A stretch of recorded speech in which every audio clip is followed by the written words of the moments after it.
ملف الأجور رجع يتفتح من تاني، بس المرة دي الدور على القطاع الخاص. علاء السقط عضو المجلس القومي للأجور قال إن في استعدادات حاليا لوضع خطة متكاملة لرفع الحد الأدنى لأجور العاملين في الشركات، وقال إن الحد الأدنى العادل من وجهة نظره ممكن يوصل ل 9000 جنيه شهريا.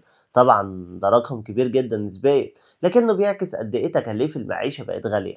لكن الصورة مش بسيطة، لأن رفع الحد الأدنى بالشكل ده ممكن يبقى حمل تقيل على شركات كتير، خصوصا الشركات الصغيرة والمتوسطة. علشان كده طرح اقتراح وهو تخفيض سعر الفايدة على الأقراض من 4 ل 5% في البنوك، بحيث تقل تكلفة التمويل على الشركات فتقدر تتوسع وتكبر وتحقق أرباح أعلى. ومن هنا تقدر تحسن رواتب الموظفين من غير ما تتعرض لضغوط يهدد استمرارها.